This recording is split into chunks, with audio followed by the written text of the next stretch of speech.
All right, we're live. We have a fancy introduction here now, Steve. We're getting real professional with this. Can't say I love the music, but I guess it is what it is. What do we got today? All right, so let's get started with some of the questions. We got a bunch to get through here today. So, first question we have today comes from this one's from Lori, and it's just simply, what induction range should I buy? Okay, I always. It's been years before my sales did, but I would say first of all, what size are we looking at? Certainly, they come in 30, 36, 48. They now come in 24, as I saw in KBiz yesterday. But typically, if it's 30, I'd ask for features, convection, burner rating, whether you want the griddle burner or not. We look at reliability, warming draw underneath. Do you want a double oven like Cafe? What color do you want? With all that in mind, I happen to like the Cafe because it's interesting with the double oven. LG is the most reliable this year. Bosch has got the slide-in model, which is really decent for cleanability. But I don't have really like a range to go to depending on how you answer that questions. Yeah, definitely a loaded question. A lot to kind of sift through there. Like you said, the LG and LG Studio line for really great featured ranges at a pretty affordable price too, depending on which level there. And in the Pro Series and the 36, I really like the Wolf, which gives you a great oven, great top, and great kind of usability as well with the Wolf Gourmet. So really a lot of different options there for sure. The favorite range we're going to have 36-inch SKS is coming out with a Freedom top, meaning you can put the pot anywhere. And if you slide it over, it'll remember, kind of like the Thermo Freedom top. Yeah. I mean, kind of wonder why every range isn't like that. You know what I'm saying? I mean, yeah, absolutely. Why would you have burners when you could just put it anywhere, right? Yeah. All right. Next question. This one is from Linda K. How do I navigate the delivery of a defective appliance, return versus repair? Well, it depends on what we're talking about defective. If it's out of the box, not working, it should go back. We're talking about a simple repair. It probably was delivered or warehoused wrong a little bit. Like an ice maker or something like that. It really depends on the repair, but we control the service aspect, so we can condemn whatever unit we want. And that's really hard for everybody else that doesn't have service. So it really depends. Certainly for something major, you don't want them repairing something crazy major. And if you do, you should get money off, maybe extend the warranty, all that stuff. Side damage, it's going between a cabinet anyway, as long as it doesn't affect the performance. I do that in a heartbeat. But something that doesn't work right off the bat and it's completely dead, it needs to be returned. Yeah, for sure. Like you said, sometimes if it's a small damage you can live with and you don't really see it, most places are going to give you the money. You might as well take the discount on it. All right. Next question is from Cindy. It says, what appliances will last the longest, like in the good old days? Somewhere in Needham, my mom's old Maytag is probably still working. There's a lot of good appliances. And the reason why, you talk about the good old days, like, the old refrigerators that lasted longer, there's more steel than plastic. The problem is they also used a ton more energy. And that's where a lot of these things came from is energy regs.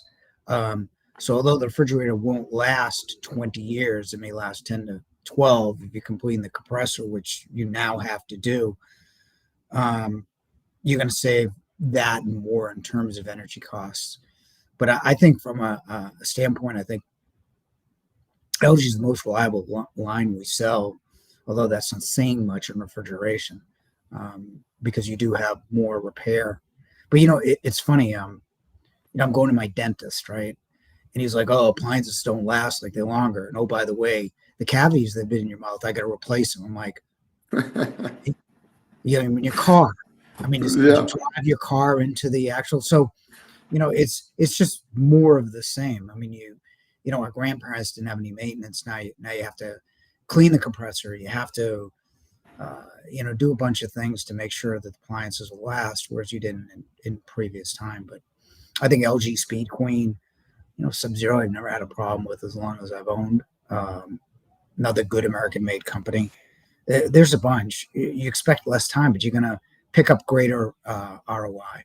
Yeah, definitely some trade-offs there with longevity versus the efficiency. And certainly, like you said, professional appliances like a Sub-Zero is definitely going to last longer than a freestanding refrigerator versus like a LG or Samsung, something like that. But of course, you pay for it too. You're paying more for that. Uh, let's go to a live question here. So we have one from TC, and he says, joining from Northern Virginia in the middle of a major kitchen remodel, getting a 48-inch Wolf dual fuel dual griddle range for venting a 48-inch, 22.5-inch deep Vent-A-Hood liner. Thoughts on Vent-A-Hood? I like the brand. I'm not sure I believe the magic lung story, but it will work. The problem with Vent-A-Hood is you need an engineering degree to put it in. The venting is rather intricate, complicated. If your builder can do it, it's great. I'm curious as far as the CFM on it. I think on a double griddle, I would offer a little bit higher if you plan on using it, because griddles do create a lot of steam and smoke. I'd look at a 12 to 1500 CFM. Yeah.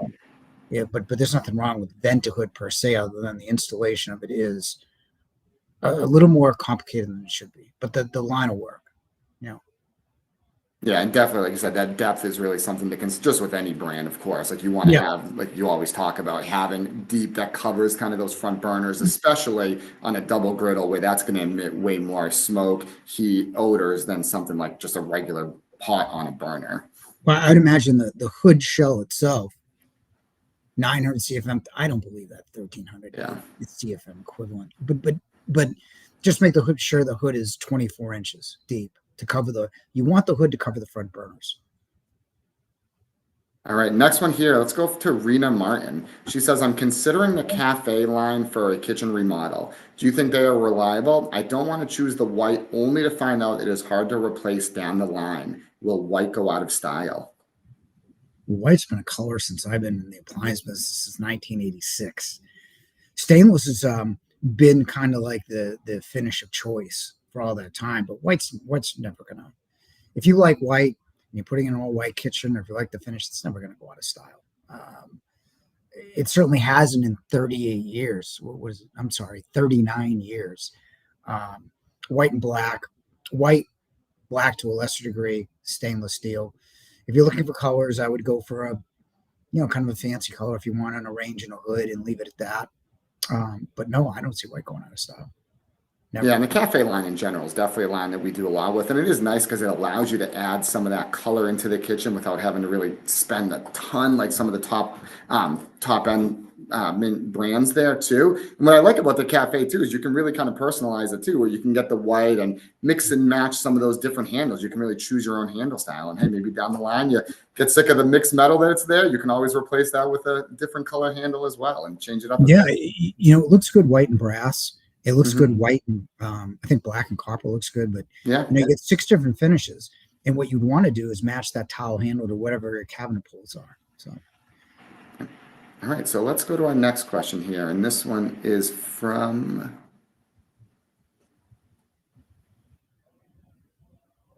There we go. This one's from Pam, and it says, can you discuss an affordable kitchen appliance package that provides a designer look? It does not need to be panel ready. Well, that's good. Good segue here. I would, really LG Studio, Profile, who else? KitchenAid, certainly. The cafe, like we were just saying, for sure. Cafe is a little bit more expensive, certainly. Yeah. But they all, I think, make decent looking appliances. Even Samsung that we don't carry, you should look at that as well. But I think you get affordable kitchen appliance packages now. From any one of those brands, typically, So next one here is this one's from Tony. It says, why are so many freestanding refrigerators always French door? Well, they all used to be side by side back in the 90s. Now they're French door because I think French door is more the way people or perceive they want their storage, where you get more lateral storage versus a side by side, and you get more refrigerator space versus a side by side and less freezer space. That's the reason why. I'm sure there's a manufacturing angle as well. Perhaps, for energy regs, it's easier to keep the freezer below, perhaps, to keep it so they can market their Energy Star product. There may be something to that, but I think in terms of it, I think French doors are better in terms of lateral storage and more refrigeration space, which is what people seem to want. We're not storing, like my parents had a refrigerator and then a separate 16 cubic foot freezer to store whatever meat that we never use downstairs. I don't think people do that just yet. So No, it's funny. We've had a freezer downstairs in our basement, an upright freezer. I'm pretty sure we've had about nothing in that thing for the last 3 years. It just takes up space and uses energy at this point.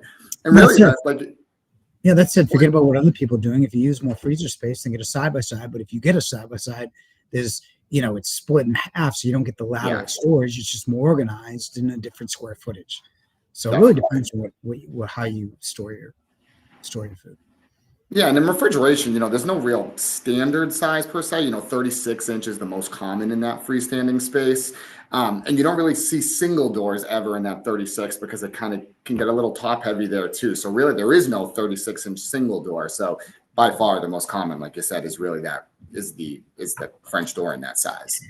You want to take some of Let's these go. live questions? Yeah, let's go to this one from Hamza. And it says, "Good day. Do you guys recommend the GE all-in-one washer dryer combo, or should I get the LG heat pump electric dryer? I currently have a Speed Queen as my washer and a GE gas dryer." Okay. All-in-one is an interesting product. It's not for everybody. And once again, I don't have a standard sales pitch that I can throw at everybody. But typically, what's good about it is it's got a heat pump dryer, so it's energy efficient. What's good about it is you never have to transfer wash to dry. So if you want to put something before you go to bed, it's going to be dry. Put it in dirty, comes out clean and dry. Before you go to the office, before you go to bed, two great times to do loads. That said, if you've got a larger family, you may want to reconsider it, only because it takes a lot longer to wash and dry. Why do I say a lot longer and most people don't? Well, you put in clothes in your washer, right? You transfer to the dryer, you put more clothes into the washer, right? You can't do that in a combo. So the combo is going to do wash, dry, cycle over, and the cycle takes longer. Whereas you could do 1.5 in a normal washer and dryer. That said, the good thing about a combo is 110 ventless. That's a fantastic idea. Now, as far as separate washer and heat pump, well, the also thing is on a separate heat pump, you don't have the lint issue that you may have in an all-in-one. You can get a larger size and be less affected, like in a larger family, and have the better energy savings if you go separate washer and dryer. So it really depends on what you like, how you wash, how you dry, what your current venting profile looks like. I like the GO and washer dry. You also got to be religious about cleaning the lint out of it, because if you miss it from the filter and it gets into the system, it's a really tough repair. Yeah, it seems like the newer LG all-in-one that's been out, roughly a year or so now. It's definitely better technology than what they used to have. But like you said, like even for myself with a family of 5 that we're constantly doing a lot of laundry, it's really difficult to have just that one when you're doing that much laundry for sure. It'd be impossible. Yeah. I mean, it would be possible, but you'd have to wash. It'd take you a long time. Exactly. All right, let's go to this one from Dia. It says, "You mentioned a new SKS induction range earlier. Any other newer appliances coming out this year that are notable? Where can consumers learn about new to be released appliances?" And Steve, you may have seen some new appliances here over the last few days. Yeah, I saw them 2 days ago. Yeah, I'm going to be blogging about it. I should have it out next week. Yeah, there's some really interesting stuff, and there's stuff to be, like wood tone handles are a new thing. You're getting all different kinds of new induction. You have more choices than ever in terms of brands, like things I haven't heard of. But you got to be really, really religious about the whole service aspect after the fact and compare the specs. I mean, there's a lot of pro looking ranges with one high output burner and the broiling capacity is different. You got to be in this business. It's what you choose is great, provided you check the specs and make sure it's for you.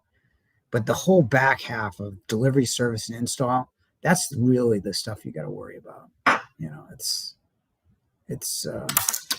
that's the tough part. But yeah, I'll have that out next week. Yeah, definitely. Let's look at this one from Kay Dockery. It says, replacing a 4-year-old Bosch 800 series, hesitant to replace with another Bosch, though I have 2 older Bosch dishwashers that work fine.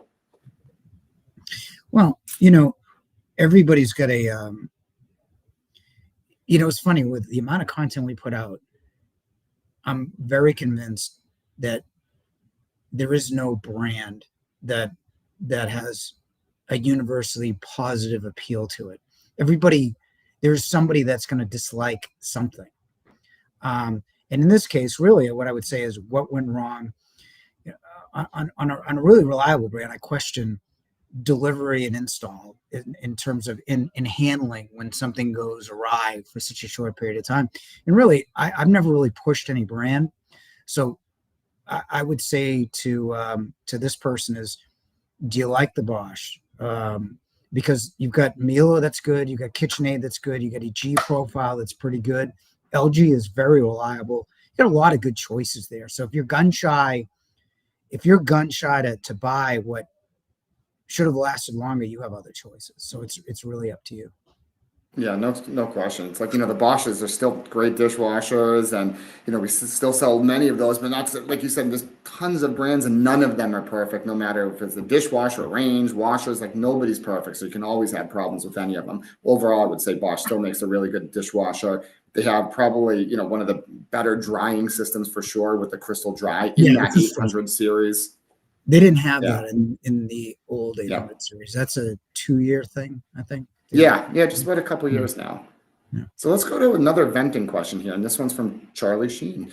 I live in a cold climate. I've ordered a Wolf range top and extractor hood. Is there a way to bring makeup air to replace what the extractor is taken out that is not frigid in the wintertime?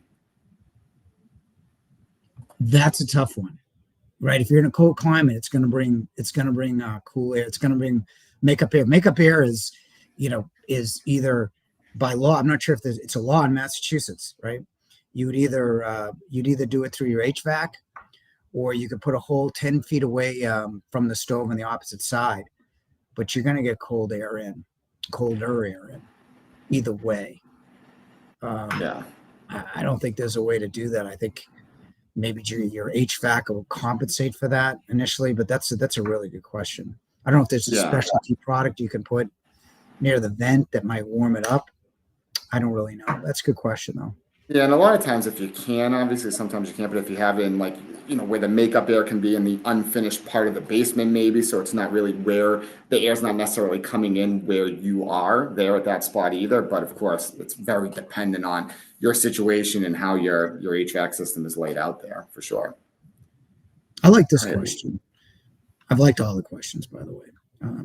But do Sub-Zero refrigerators still last 20 years?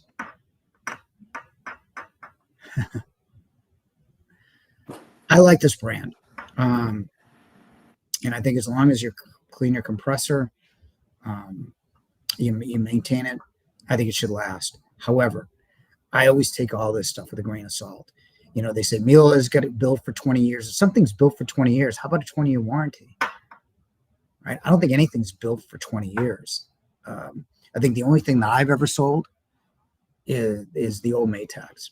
I think they lasted 18 at one time, average with like less than 2 service calls. It was all belt driven, front serviceable. It's like a $90 repair. Very simple. I think if the question is this still the best refrigerator? I believe it is. Does anything last 20 years? Can anything claim? Well, if they claim it, they should say it and just warranty it. But you hear this a lot of Miele dishwashers, which are excellent, and Sub-Zero refrigerators, which are excellent. But I don't think you should buy anything with the expectation it's going to last 20 years. Yeah, I would But tell you that would definitely not be something we'd ever guarantee or promise. That's for even sure. even even in the old days, that would be a Yeah. that would be a tough thing to back up. Let's go back to dishwashers here. And this one's from Joe, kind of going back to some of the drying. It says, which dries plastics better? Miele self-opening door or the Bosch Zeolite? Okay, it's not just the self-opening door. What Miele does is it introduces the air in your kitchen into the dishwasher, and that cooler, although it's not that 68-degree temperature air or whatever you set your kitchen at, is less than 100, what is it, 130, 140 degrees. So that cooler air, that warmer air is attracted to cooler air, is dissipated as water, and the door is open. That's a very good system.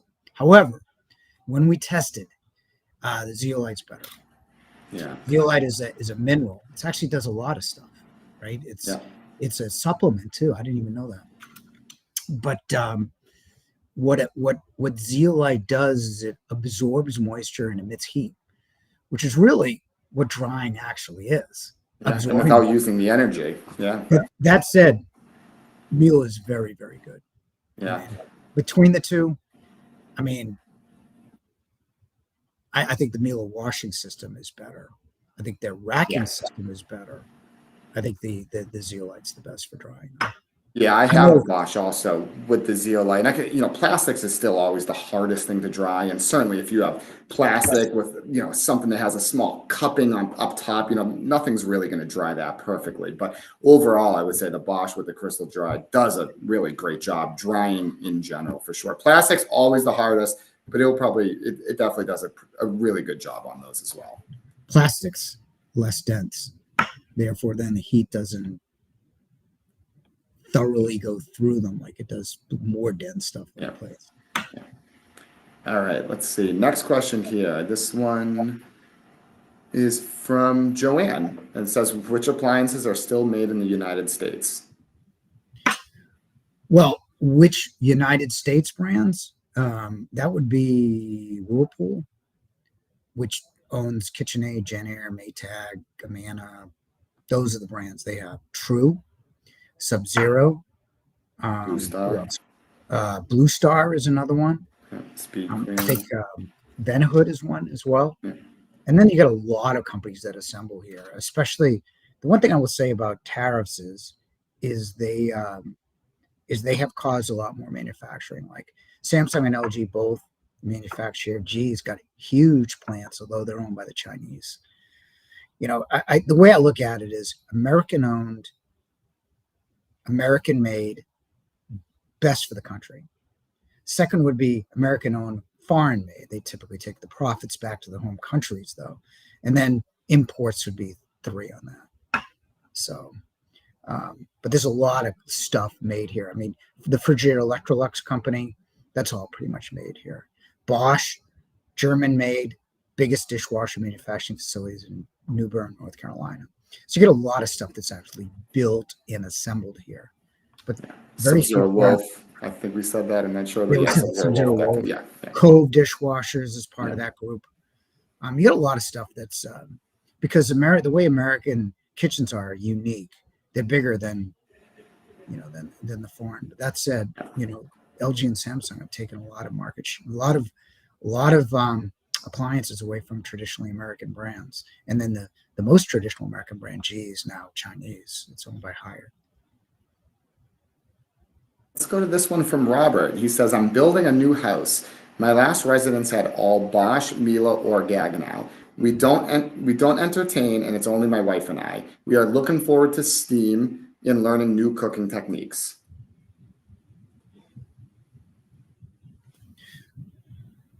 I'm sorry, say it again. We're looking forward to steam and learning new cooking techniques. So with steam, yeah. I would say that if you're looking for steam, if you're learning to learn steam, it's Miele Wolf. They make it so easy. You just hit buttons. Like you pick the food group, how you want it cooked, what type of food of that group it is, whether it's like lamb or lamb chops or something like that. You hit a button, you're done. With Gaggenau has got a much more less intuitive interface. We can control the steam and you got more modes. So if you know what you're doing, Gaggenau by far. But if you really want to learn, and without a learning curve per se, Milo and Wolf make it simple to cook and steam. Yeah, So that's great what electronics there. Yeah, I easy would to walk through that. I would do Mila. Um, I would definitely do the Milo Wolf for steam. This is going back to Sub-Zero here, and this one's from Charlie again. And it's a good question. We talked about longevity, but this is really more about food preservation. Does Sub-Zero incorporate LEDs for food preservation in their refrigerators? It has nothing to do with food preservation. You Right. want to know why? You want to know why you should go LED instead of halogen? LED is a cool bulb. It doesn't emit heat. So every time you open the fridge, you're not getting a blast of 300. You know, the old halogens that we sold that are still in some refrigerators, the outer skin when you turn on is like 350 degrees. That's why you never touch a hot well. You're a lot younger than me, but back in my day, you never touch a hot bulb. Like you never unscrew Yeah. a light bulb because Yeah. 90% of the energy for a light bulb when it was emitted is heat. So yeah, I mean, Sub-Zeros have LEDs, don't they, at this point? Yeah, and really for the food preservation too, what they do is they have the ethylene scrubber that's built. So they're great with food preservation, but what they do is they have an ethylene scrubber that really scrubs the air of all the ethylene gases that emit from your foods when they start to spoil. So that helps keep everything fresh in there. And that's something that you change out, every really once a year or so. But that's really what helps with their food preservation, in addition to having dual compressors. So there's no separate air transfer between the refrigerator and the freezer or anything like that. So they are phenomenal for food preservation, maybe not necessarily just with the LEDs. But yeah. Sorry if this question's been asked. I just purchased a Sub-Zero Wolf Cove package from you. Thank you. Is Cove worth the price, or should I buy a Mila? I would say if we're comparing a $2,500 Cove to a $2,500 Mila, you'd probably get a Mila. Although the Cove is a really good dishwasher, but with the price, now you're buying it for $1,000. It's certainly better than $1,000 Mila if you could buy one. What Mila started with $11.99 for their basic one. Yeah. I do like the Cove. They actually copied a lot of the Mila stuff, but it's a really, really good dishwasher. All right, what else do we have? That it? Let's go. No, we got a few more. We got a lot of good questions coming in here. So let's go to this one from Daniel. And it says, seems odd that the Wolf range top is better on dual fuel versus gas. Is Wolf going to be updating their all gas range? Well, they haven't in 25 years, which is why the dual fuel is the dual fuel is so advanced, because they seem to update. I think they've updated that legit 4 or 5 times. That's why you got the higher BT burners, you've got twin convection, you got self-cleaning, you got the Wolf Gourmet, all that stuff. And the basic gas burner hasn't been touched. That said, you still get a good simmer. The grill and griddle are still, I think, the best. Are they going to update it? I don't know. If I was them, I'd really consider making the best induction I could, because that's kind of where this is going. I mean, you can't sell gas in multi-unit anymore, right? At least in Boston, New York, San Francisco, or Los Angeles. But you would think they'd get around to updating the gas range. I just haven't seen it. I'm here for maybe one or two more. Let's go to MMCGR. Can you talk about how to buy a whole package? I've always bought piecemeal.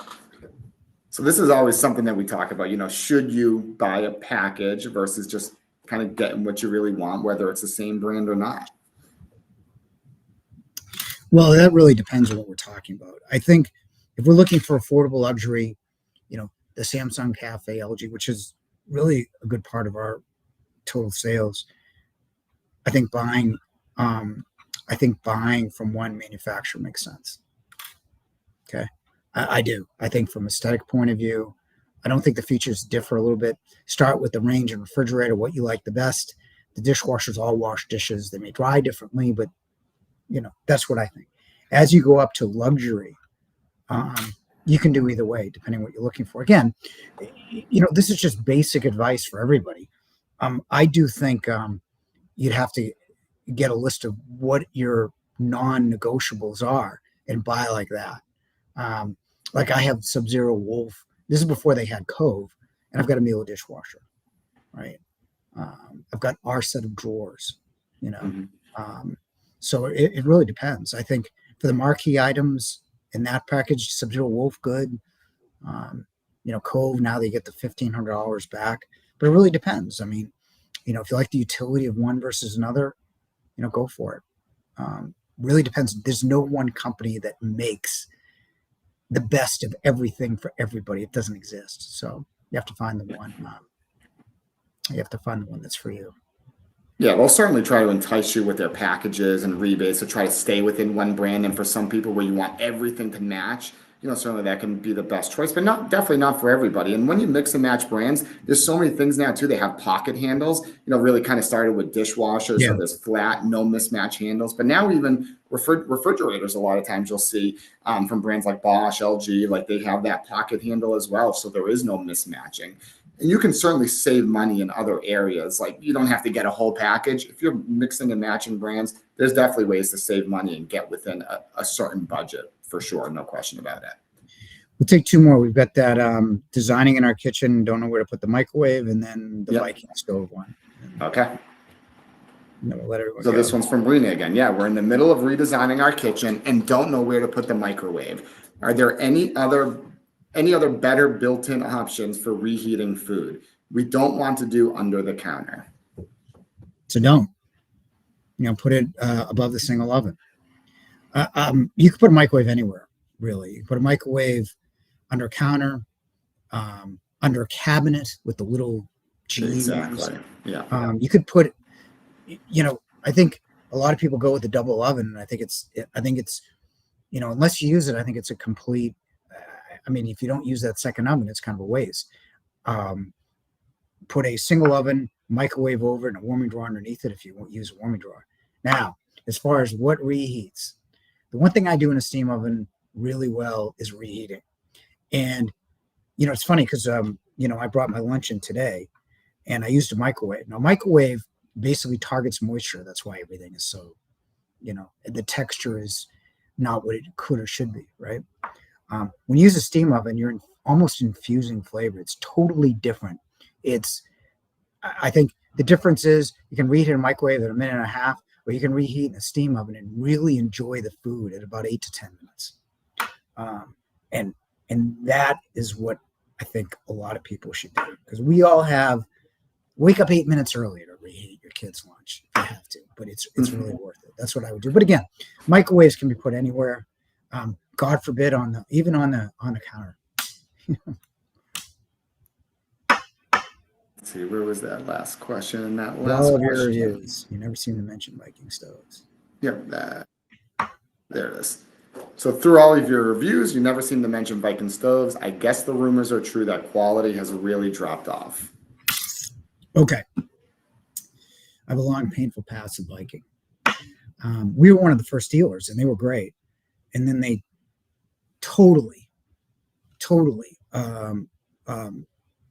stopped on the product development, product quality side, and they started on the culinary side with these Viking culinary arts centers, and bought an unproven refrigeration line from Amana that was never made, and it was in Iowa forever.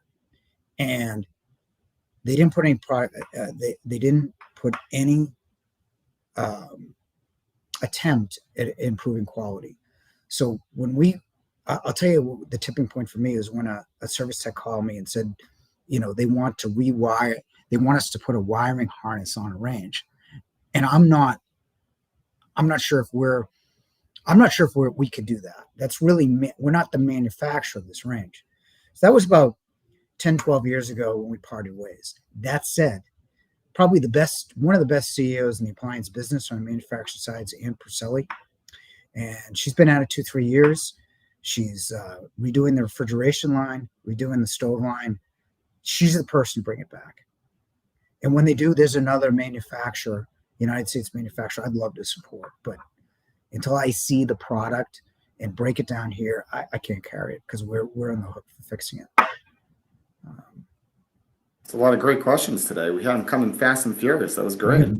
got more here. What are we only supposed to be here for half hour? Yeah, we usually have a half hour. Yeah. So, Go a yeah. little longer. Yeah. You want to take another one? Sure. How fast can a steam oven reheat? I can tell you, 8 to 10 minutes. Did it this morning, and then she didn't want it when I reheated, so I had to make a pasta. Yeah. So besides that, but still, yeah, only 8 minutes Jesus. longer. That's it. All right, here's a new one, and then we'll shut it down. Do I recommend the Work Galley? I imagine that's the galley sink, right? Yeah. The Swiss Army knife of sinks. I love that sink.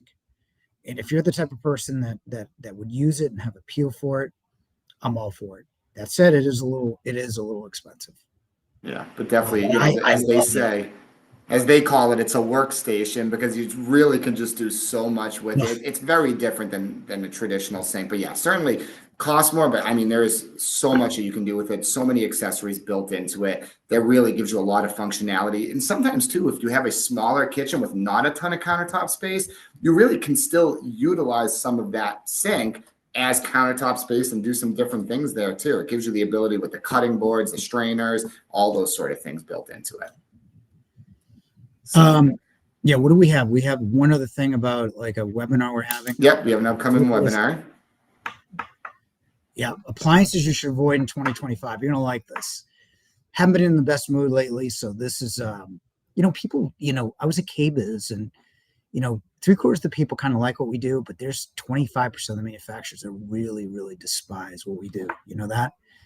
And I think, really, truth hurts. Appliances for in 2025. I think you're really going to like this, because I'm going to get into things that you should avoid based on the way you actually use these appliances. Certain refrigerators like the thermal fridge. If you're tall, it's great. If you're short, don't buy it. If we talked about gas ranges. People love dual fuel. You walk in a store, everyone says, "Yo, buy dual fuel." It's the best range we got. Except if you like to broil, if you like to roast or broil, that's not the range I would pick. Yeah, exactly. So that said, this is a good webinar because, quite frankly, I'm gonna upset the 25% because, everybody loves everything. Everyone's an influencer, and it's just not the way it should be. You guys should have whatever information you need to make a decision based on the way you use it, unvarnished, unbiased. No one sued us yet. So should be fun. Yet. All right, that's great. All right. Thank you all for attending. When's our next one of these? 2 weeks. I believe in 2 weeks. 2 weeks, huh? March 13th. By the way, R.I.P. Gene Hackman. Great. Get Shorty if you've never seen that's great piece of writing. Welcome back, our very own Shannon. She's back after 3 months.